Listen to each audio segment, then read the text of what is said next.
Pixel Sift is proudly supported by Murdoch University School of Arts. Do you want to learn how to make your own Twitch channel, podcast, and outclass the competition? Well, the skills you learn in a creative degree in games, sound, film, journalism will put you in a class of your own.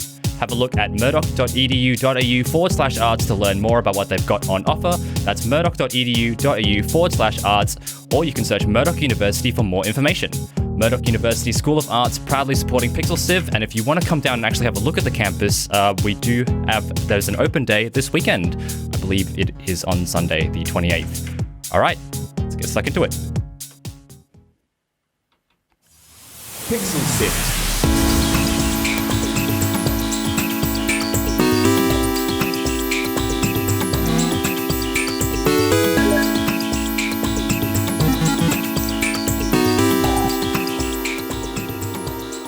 Hello and welcome to Pixel Civ, the show dedicated to indie games from around Australia and the world. My name is Mitch, and joining me tonight is my co-host Sarah. How you going? Good, thank you. And tonight we have Paul Jakovich joining us. He is joining us from Panda Arcade in Melbourne, and he'll be talking about his latest project, Pico Tanks. Hello, Paul. Hi, Mitch. Thanks for having me on. No hey, what? Sarah. Thanks for joining us. And but first of all, what else are we talking about, Sarah? So today we're going to be talking about the Interactive Games and Entertainment Association, IGEA. They just released their 2020 Digital Australia report on the power of games. So we're going to be taking a closer look at the report's findings tonight. Excellent. All right, let's get started. Cool. Visit us on pixelsift.com.au.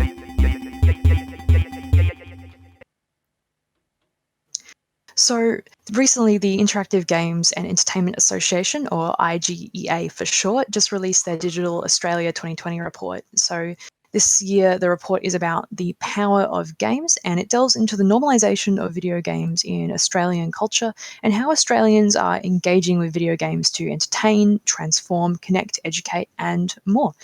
And it's pretty cool. So it's the culmination of over 15 years of research on how, why, and by whom video games are played in Australia. And this year we had some pretty interesting results. Yeah. So one of the main things that, so this is the 8th study of the research that began in 2005, and I think it's great that two out of 3 Australians play video games, which is great. And 9 out of 10 homes have a device for playing video games, which I don't know how much of that counts as like a Wii that's sitting under a TV gathering dust. But more importantly, 21% of households own a virtual reality headset. Did you think that was the case, Sarah? I thought it'd be way less than that.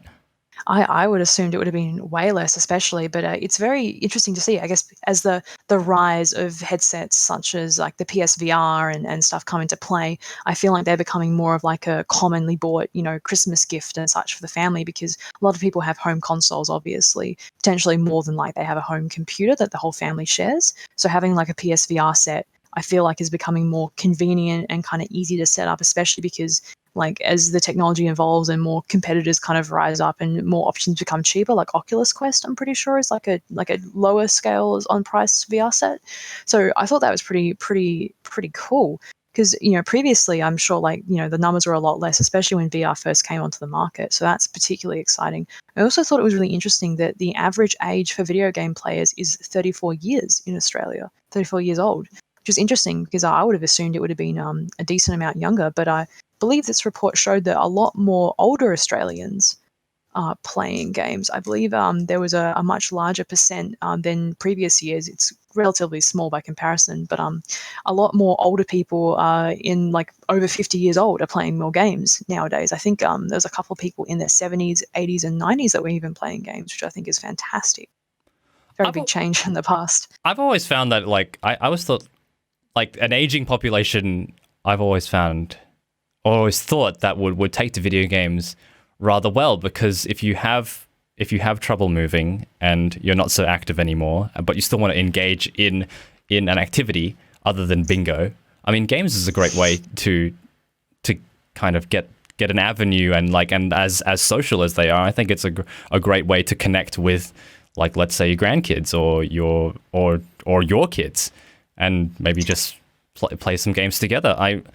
A friend of mine his dad used to be a pilot that flew internationally, and he would have a PS3 with him, and he would plug it into the TV whenever he could, and they could spend time together without being in the same country, which I thought was fantastic. Absolutely. A particular stat that might interest you, Paul, is 70% of 70% of gamers use mobile phones for playing games. What do you think of that? Yeah, I was actually... Well, that's good news for me since our game is a mobile game. I guess it was kind of interesting how, as the years go on, more and more people are going to be playing games on their mobile devices. Like at the moment, the older generations, they are, according to this report, playing mobile games, but not the really old generations, like 70-year-olds, 80-year-olds. I'm sure some of them are, but not a high percentage. But it'll be interesting to see in 30 years' time, what the old people at the retirement homes are doing. They won't be playing chess or bridge or whatever they play. They'll probably be, sitting in the corner playing on their phone or sitting in front of a console with their friends. It'll be really interesting. I think go ahead, Sarah. Sorry. I was just going to say, the report had a few quotes from gamers around Australia, and one of them was from a lady who was 73 who lives in Victoria, and she said, "As I am aging, I feel the need to keep my mind active, and by playing games on my phone or my tablet, I have the luxury of choosing when, where, and for how long." So I think that kind of it goes to show, I think, as the games lose their stigma and more games come out that can be educational or beneficial for, I guess, the health of the mind and body, I think that kind of has helped to break down the barriers that a lot of, I guess, older generation people feel that might have been previously against games. And with the rise of mobile gaming and the convenience of having a smartphone where you can just easily download games, I'm sure it's made it a lot easier for people to kind of find something that they like and pick it up and go, oh, this is actually really, really cool. This isn't bad at all. Because I definitely know my parents have always had a very negative view of games, unfortunately. But I think they're kind of coming around as time goes by. Yeah, my parents were definitely the same. As a child, I'd spend hours playing Sonic the Hedgehog in front of the TV. But now I make a living out of it. So their views have kind of changed. I think like one of the main things that this report tells us is that, absolutely, that stigma is kind of going away. And I think I got a comment from Barnsey from the Perth Twitch page, and I'll just paraphrase the end of their quote here, because they said, especially when taking into account the whole new level of acceptance games have in public, since it's so common these days to see people playing handheld or gaming on their phone while they wait in line for public transport. So in the past, where I might have been hesitant to pull out my DS or similar, I now proudly play my Switch anywhere and everywhere. I feel like if I can be buggered lugging it around. So I think like that is one of the main points of this study. But I think the power of community is also something they is something that they're holding into kind of a higher esteem, because over 1 in 3 have watched esports, and these things like are bringing people together in live events as well. Sarah, you've been to a couple of like live events on esports. How have you found those compared to, let's say, other live events? I mean, the range of people there was what was the biggest kicker. I went to Melbourne Esports Open and I interviewed some of the people that were attending of various different, ages and just kind of general background demographics. And the biggest thing was like people were just there enjoying their favorite sport, much like you go to your local footy game or whatever have you. But the biggest thing is there was a lot of parents there that were there to support their kids that I think, they kind of understood a bit more like why it's so special, because when they're sitting down in a big theatre, and this is what 2 dads told me, when they're sitting down in this big theatre watching it on the big screen, it makes a lot more sense as to why there's an appeal to it and why their kids are so enamored with the whole scene. What do you think, Paul, as a game developer, about like the results of this report and all the interesting information that's come out of it about, the amount of people that are playing games and how many more people are engaging with games in Australia in particular? I guess, for one, it's just really exciting. It's kind of it's reinstating what we already knew. You go do something like PAX and you just see the huge variety of people that turn up. And we all know that our elder siblings and parents spend hours playing Candy Crush and stuff like that. So I got to admit, not a lot of the data was surprising. But I think it's very exciting for the game industry in general to see, a study like this proving to the rest of the world, people who didn't think the game industry was such a big thing that, it is. People are playing games of all demographics, and it's exciting as a game developer. So thanks for watching Pixel Sift, your indie gaming interview podcast live on Twitch. If you've just tuned in, we're talking about the Interactive Games and Entertainment Association's new report on the power of games, the DA20, if you're not familiar. So also this report goes into the power of living well, and they say that 85% say video games can help thinking skills, 74% say video games can help emotional well-being. What do you think of that, Sarah? I've certainly, experienced that personally, especially because a lot of the time I use games to engage in social situations. A lot of my friends are scattered around the country. So for me, games is a very social experience. But with that kind of, I feel like comes the mental benefit potentially of engaging with strangers in a more comfortable and arm's length environment. Even just learning how to work with other players without necessarily speaking to them, I think is both a very engaging and fun thing to do. But also, I think it helps. It's helped teach me inherently over time, like how to better, non-verbally communicate, how to effectively, watch other people and see what they're doing and kind of adapt to their style, or to kind of pick up, they want to try this, they're going to go for this. I'll pick this character, and that'll help. That'll gel well with them and moving on like that. So I definitely think, I've played games all my life, especially more recently as it's become more of a social thing. That's definitely really, really helped me kind of just cope with elements of my life, but also just to relax and have fun with friends. Is this something that has really inspired you as a game developer, Paul? What was kind of, was community and the fun that you've experienced with games a driving force behind making games? Not hugely. I do love the idea of team games. I don't really enjoy playing single player experiences anywhere near as much as a multiplayer game. And even more so cooperative games. I've never had more fun than I did playing Halo 3 or 2 cooperatively with a bunch of friends.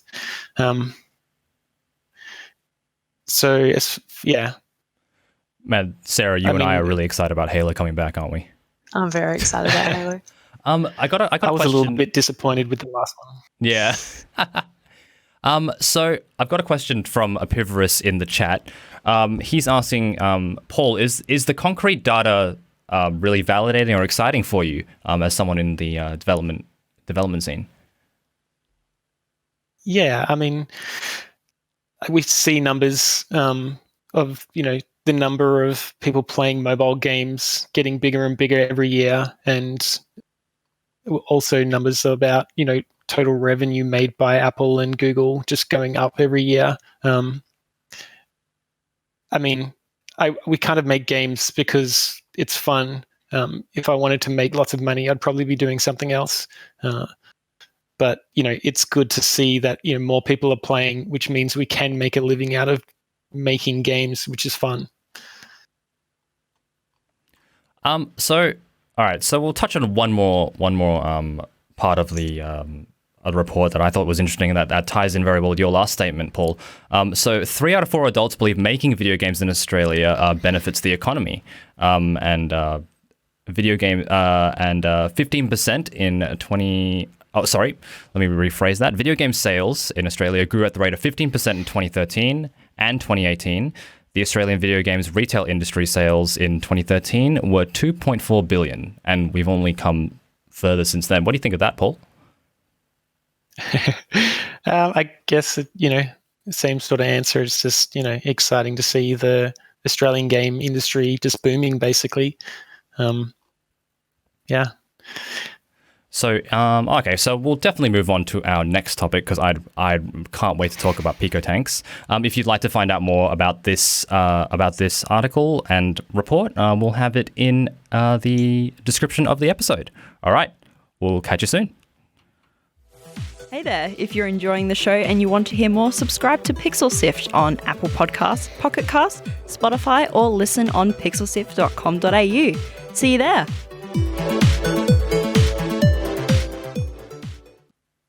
So tonight we're talking to Paul Jakovich from Panda Arcade to talk about his game Pico Tanks. So for those of us that aren't in the know, and for those of us who might be watching on Twitch, Paul, what is Pico Tanks?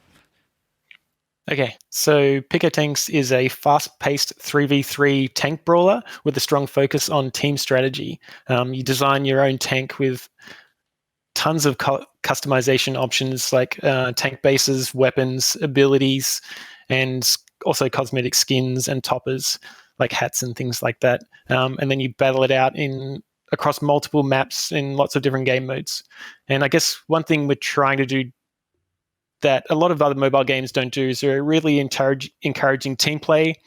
We want it to be a positive experience. So we're reinforcing all the good things that you do and trying to hide all the bad things that you do and other players do. And yeah, just trying to be original. We want to maybe not at launch, but introduce a bunch of new game modes that haven't been done before in similar games. So when you first came up with the idea, or when you first heard about the idea, what was your reaction? Were you on board immediately? Well, Pico Tanks actually started off as an endless runner, and it had a much smaller scope. And it was kind of heavily inspired by like vertical scrolling shooters from the 80s and 90s, where you're constantly upgrading during each round, and then if you die, you like go back to kind of upgrade level 1, or you knock off a couple of upgrade levels, but you just kind of you keep building up until you're like super strong. Anyway, we kind of took this to some of the platforms, and they said, "Have you thought about multiplayer?" And so we did, and then we decided to make it a multiplayer game, basically because we wanted to stand out amongst the literally hundreds of games that get on the store every week. And the harder the game is to make, the more you're going to stand out, basically. So if you're doing multiplayer, people love multiplayer, but it's also harder to do. So there's less multiplayer games on the store. Whereas there's just endless runners. I should have chosen a better word for that. So I've got a question. Go ahead, Sarah. I was going to say, how do you work to keep the game balanced as a multiplayer game? Because obviously, balancing a single player is going to be a lot easier than balancing a multiplayer game. It was really hard to start with initially because we're making a 3v3 game, but we didn't have 6 people in the office. So I guess we started on a spreadsheet where you kind of figure out, this versus this, how long is it going to take to kill that with this and stuff like that. We do our best at estimating what is going to be a balance for all the weapons and abilities, how fast something is, how much armor something has, how quick are the projectiles, what is the range. But then it just comes down to playtesting. Like 6 of us will sit down in the office for an hour or 2 and just play, which is very time consuming, but we find it's the only way at this point because we don't have enough beta testers to get really solid feedback on 3v3 matches. The beta testers are doing great. We get a lot of feedback for the 1v1 matches that they have, but the game in its final state is going to be 3v3. So, we listen to them, but also do a lot of internal testing. We'll definitely put a link to the Discord into the episode description so people can join that beta. So when you start designing a tank, like where do you start? Do you start with weapons first or the platform first? Well, it guess it depends on what you want to achieve with the tank. So if you want a tank that's good for diving behind enemy lines, I guess you want something quick, but then you got to choose an appropriate weapon for that. So in Pico Tanks, the tank bases determine your handling, the speed, the armor, the energy charge rate, and the energy capacity. And the energy is what's used to deploy your abilities. So some of the abilities take 3 energy to deploy, and a tank might have a energy capacity of 4. So you wait till it charges up to 3 or 4, and then you can cast that ability. So you just kind of decide what you want to do with that tank. And generally, I guess I would start with the base, add a weapon, a couple of abilities. Also, some of the light tank bases only take 1 ability slot, or only have 1 ability slot, while the heavy tank bases have 2 or 3. So you have to take that into consideration as well. I just got a question from Just a Fat Yeti on Twitch. They say, in addition to balancing, is there a form of matchmaking based on past performance? So that's actually what we've been working on, and why we haven't released a new beta for quite a while. We've just added grouping up and matchmaking, so you can team up with friends. And then the next step for us is kind of what we're going to call your battle rank, which is like your SR in other games. Will basically be your kind of like a win-loss ratio. You earn points for winning, you lose points, or you lose battle rank for losing. And that's how we'll match players against each other. Cool. So how long has the game been in production for? We've been working on it for over a couple of years now. It just started off as me originally and my partner, Alicia, and slowly we've grown to 3 programmers, 1 artist, 1 digital marketing manager, studio manager, and we have a part-time UI guy and a part-time audio guy. Cool. So thanks for watching Pixel Sift. If you've just joined us on one of our live platforms, we're talking to Paul Jakovich about his game Pico Tanks. So you started off as as a lone developer. When do you know that you need to kind of get more people on board?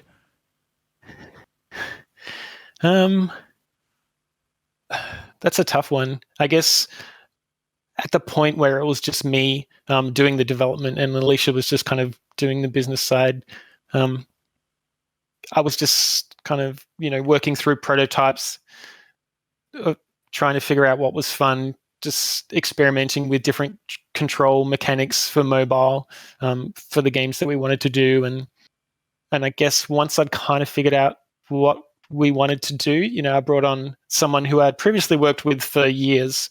So, I trusted his opinion. And so then it was just me and him for a while. And then, then we got an artist, and it's just slowly built up. What was the biggest challenge that your studio or yourself experienced when trying to develop Pico Tanks?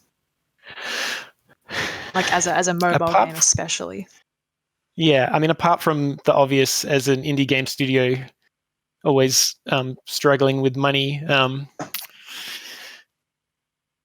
I guess making it multiplayer was one of the hardest parts, because there is options to make your game multiplayer, but they don't always fit what you're trying to do, or they're very expensive. So definitely making it multiplayer has been one of the most arduous tasks. So we were discussing how you got started, and so how does your background in 3D animation kind of help you as a game developer? It's a tricky one. I mean, when I started as a game developer, I started with another artist, and he was like, I can't program. So I became the programmer, and he was the only artist. And that role is kind of stuck for me. And I guess having that background gives me a better understanding of the whole pipeline. I guess it also gives me a better eye for good visuals because I did it for 10 years. That's probably the main couple of things. So who is the ideal player for Pico Tanks? Like who do you see playing the game? Well, I mean, we want everybody playing the game. So that's a tough question. I mean, we're designing it so you can just pick it up and play it for a few minutes at a time. You don't need to spend hours at it. And the way the games will be matched, you'll be matched with people of similar skill.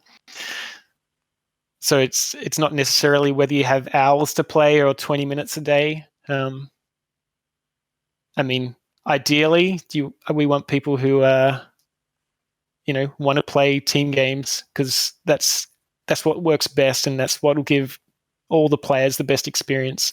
But I don't know if it necessarily appeals to a specific demographic. I mean, that's one of the things we tried to do with Pico Tanks is give it broad appeal by making it very approachable, easy to control, visually simple, but still very appealing.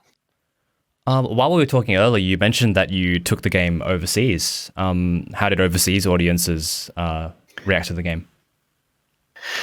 So we've taken it to Germany, UK, and America. It was, I guess,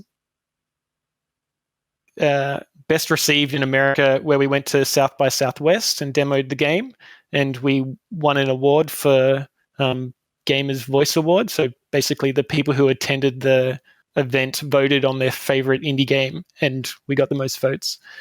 So that was very exciting. But yeah, definitely South by Southwest. How did it feel to get that award? Was it like a big celebration? It was quite strange, actually. We weren't really told any information when. Sorry, Steam is just popping up in front of me for some reason. We weren't really told much information, so we went to the awards night.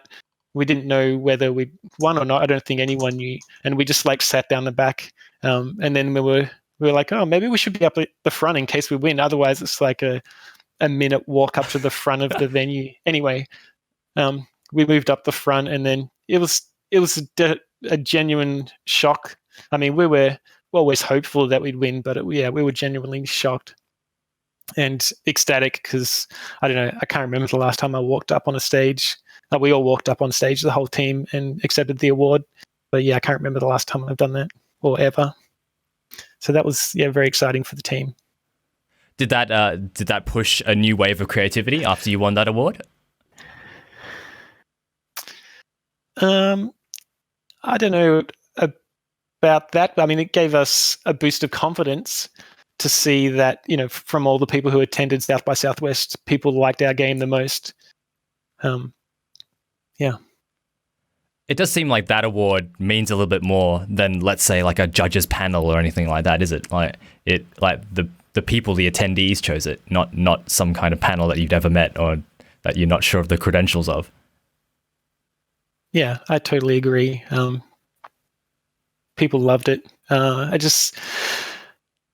think it also works very well in the expo scenario because people are usually walking around with their friends and they love to play multiplayer games against their friends. So I guess that put us at a bit of an advantage, but yeah.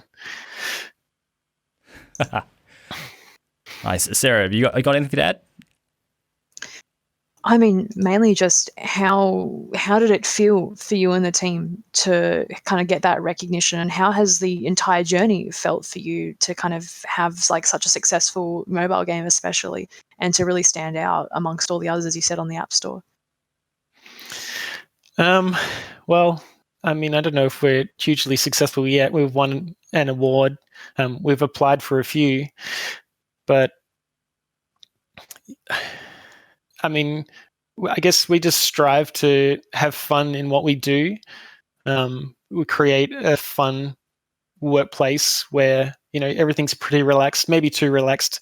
We may have had the game 6 months earlier if wasn't such a relaxed workplace, but then it wouldn't be as much fun. So yeah, I mean, it's good to have the recognition, and we just love what we do. So I guess, yeah, it's validating, I guess. Is your relaxed work environment, is that organic, or is that something you actively try and foster? Definitely try and foster. I mean, we just want everyone to be comfortable.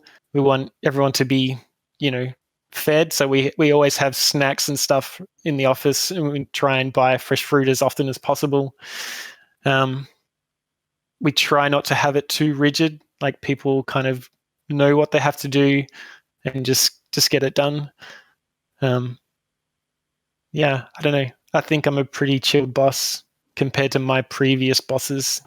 But yeah, I guess our staff would be the best people to ask about that.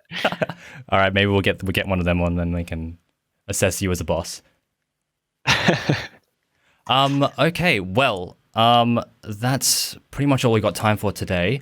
Before we sign off, Paul, where would be the best place to find out more information about Pico Tanks?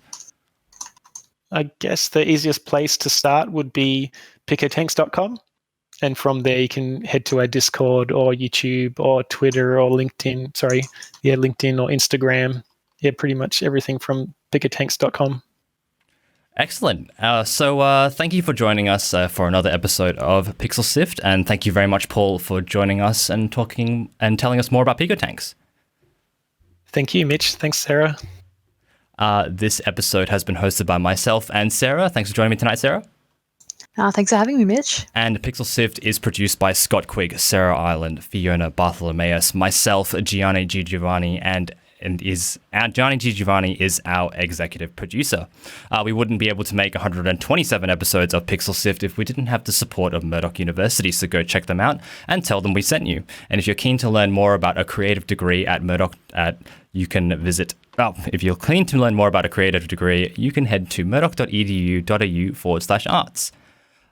So as always, we'll be sticking the links to the topics and everything we talk about in the show notes of the website, pixelsift.com.au. And so Sarah, where can people join us to come talk to us?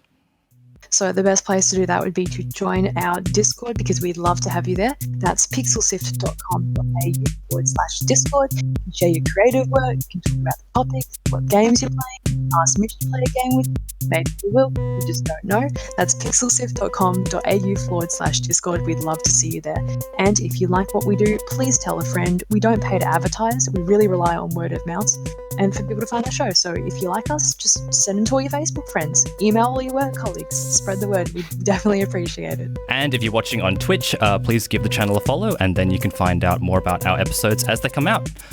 Speaking of the next episode, the next one will be on the 8th of August. So if you join us this time next week, we'll be playing an Australian indie game of some sort. So that's all for this week. Thank you very much, Paul, for joining us. Thank you. And thank you very much, Sarah, for joining me. We will catch you all later. Be safe.